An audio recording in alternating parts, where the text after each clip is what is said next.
What is the future for SF? Does SF have a future, or has it already called in sick? Is all that SF aspires to is to make us feel good through escapism? Shouldn't it be more than that? One of the great pleasures of time off during non-traditional, non-holiday times is that if you travel during the rush hour, everybody else is going to work and you have the freedom of the city. But with increased leisure time, with jobs changing, office jobs particularly, because not everybody works in an office, I don't, with the advent of AI and universal basic income, what will people do with their leisure time? How will they escape from overpopulation, global collapse, and excessive leisure, increased migration, and climate change? What is going to happen?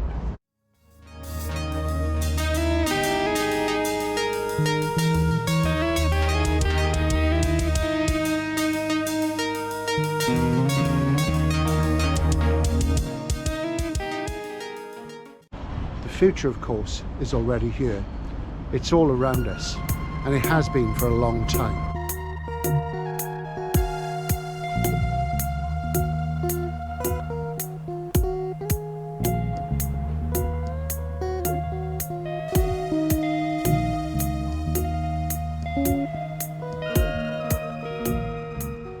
Sometimes wars are already won, but battles are still being fought. And it's like that with SF.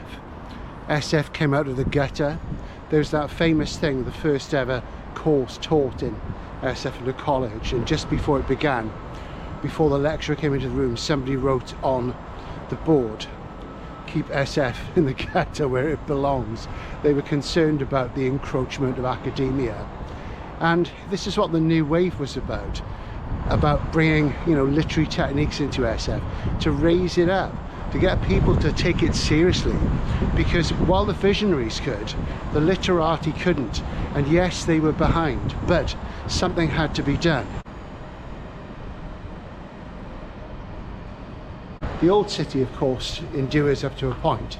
Some of it crumbles and fades away to be replaced by the new. It's much the same with SF. The old stuff is still there, drowned out by the background noise of the new, of progress.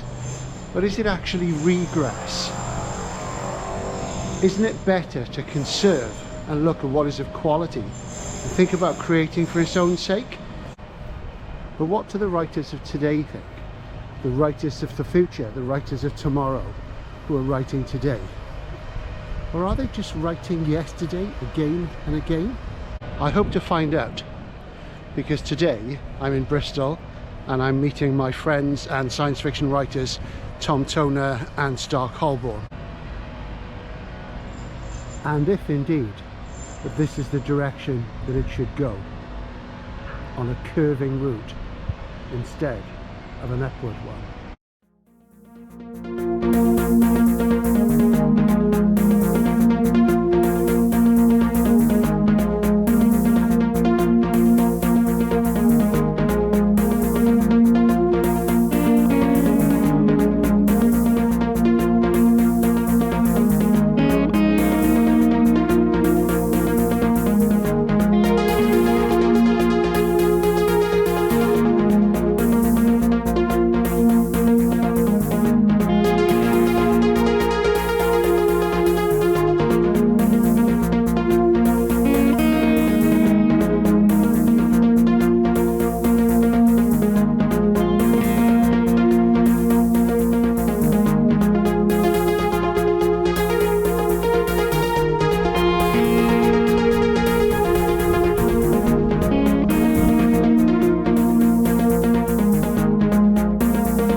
these exciting science like the cutting edge of what's going on.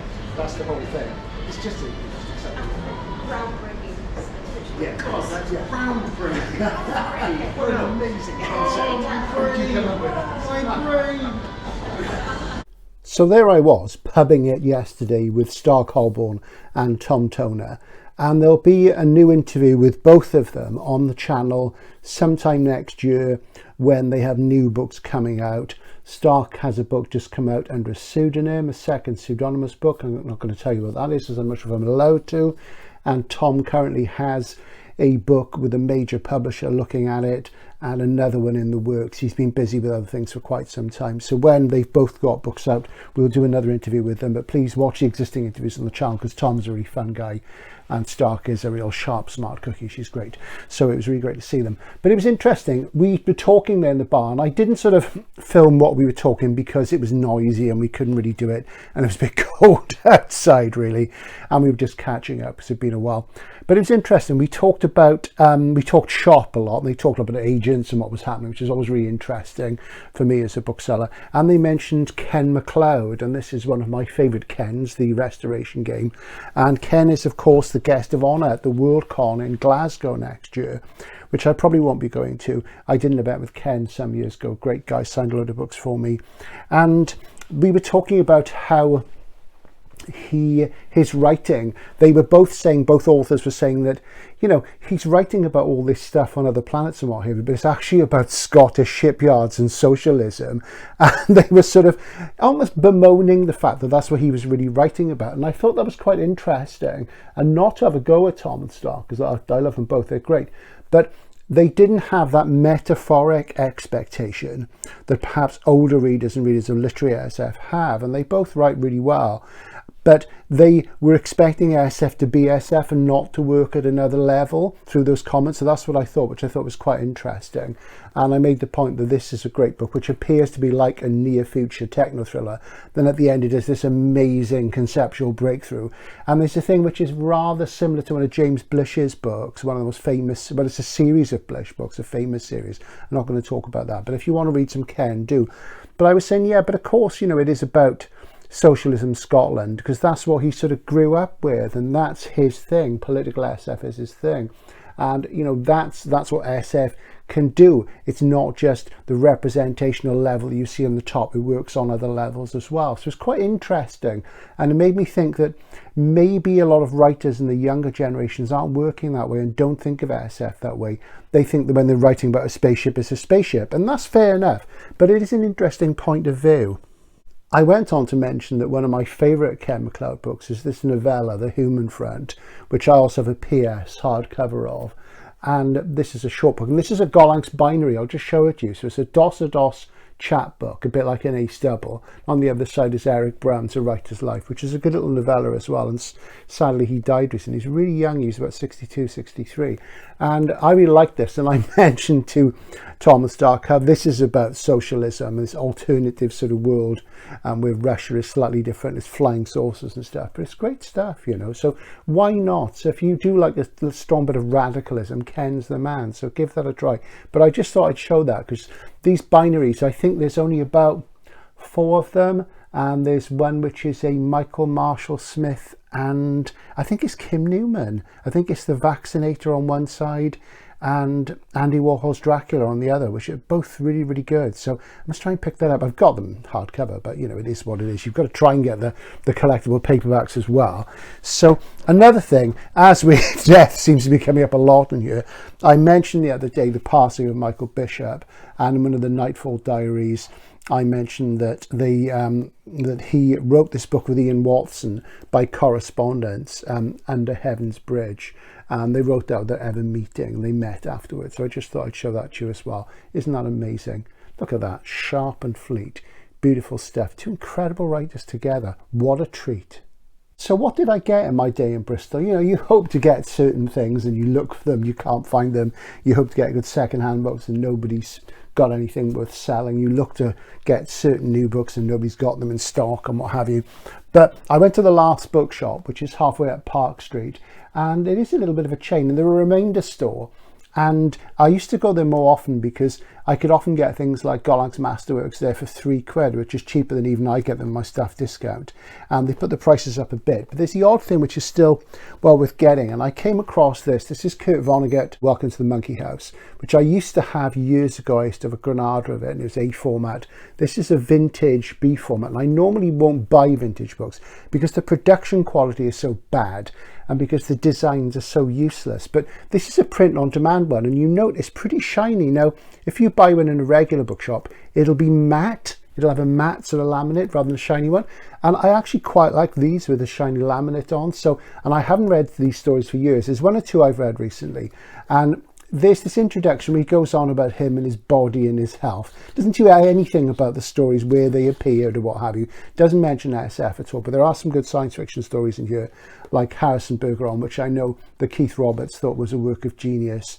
And I've not read some of these for a long time, so I'm looking forward to getting back into that. There is a collected stories of Vonnegut available in the USA, and it's huge, much bigger. He wrote more short stories than you'd think, and I haven't read a lot of the later ones, so maybe one day, but I thought I'll pick that up because it's nice and shiny and it was very cheap. So there you go.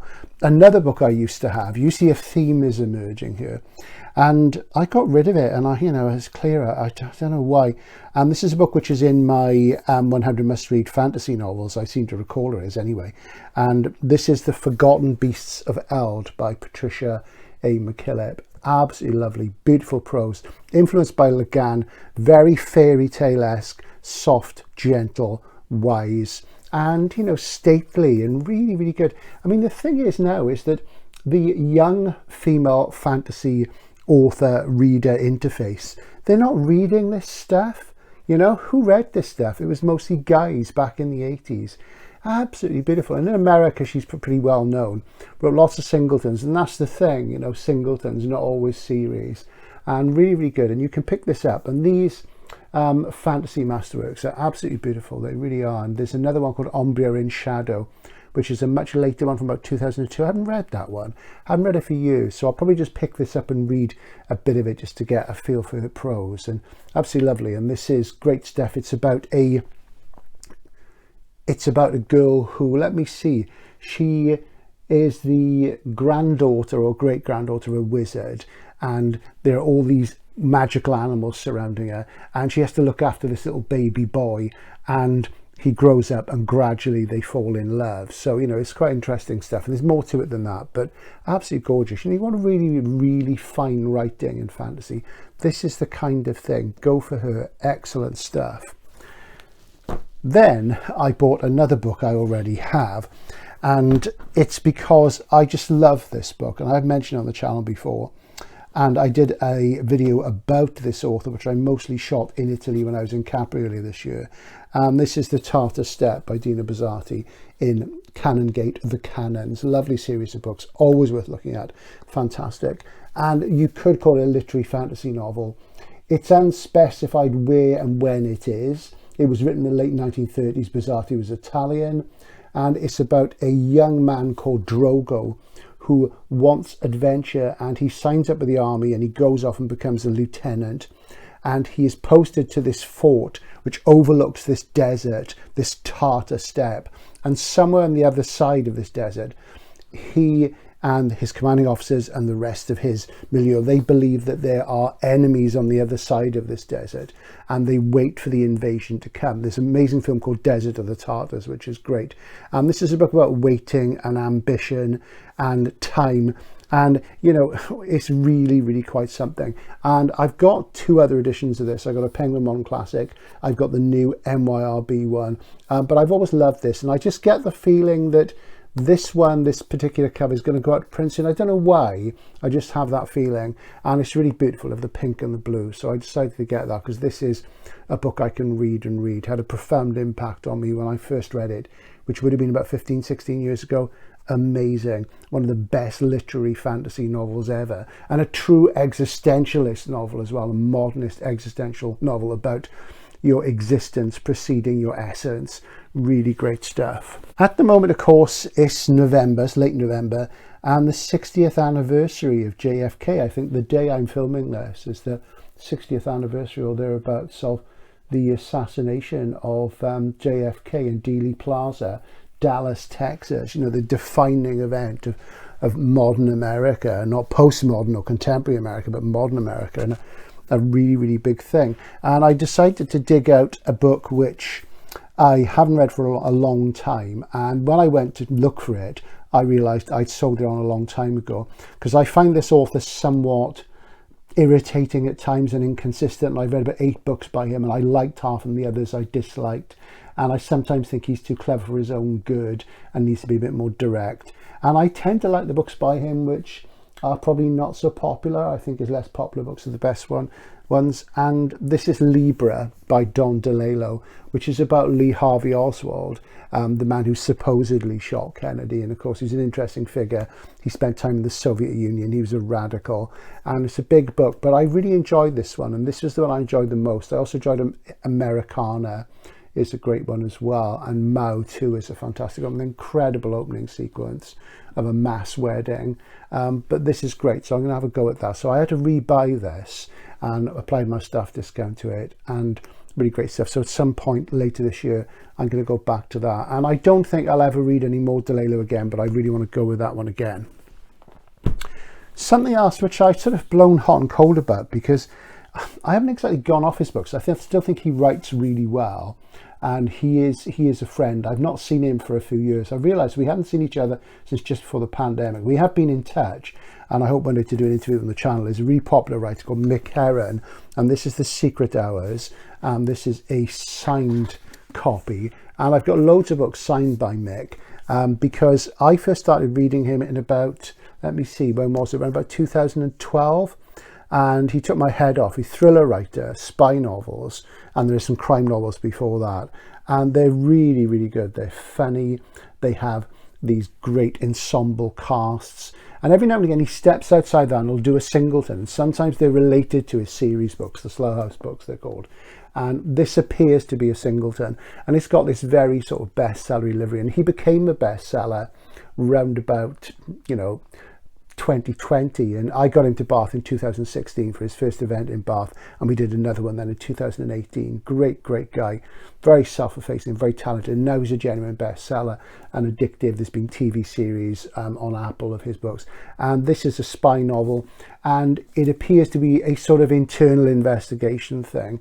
And Mick's last novel, Bad Actors, didn't really grab me, but I'm going to go back to it, and it's because he has settled into this groove with Slow House where there are these things which they're like capers. They become sort of caper-like by the time of Real Tigers, the third one, and I do like it when he mixes up a bit and throws a curveball and takes the audience out of their comfort zone. So I'm hoping he'll do that, and I just get the feeling this probably will intersect with the other books. So I decided to go for it because he is a great guy, and even though he's a bestseller now, I still want to support him. And his partner is somebody I used to work with, who was, I didn't realise till she turned up with him at one of the events. Such a really nice lady, so it was great to see her after such a long time. Good days. That's Mick Heron. So that's what I bought on my little trip to Bristol.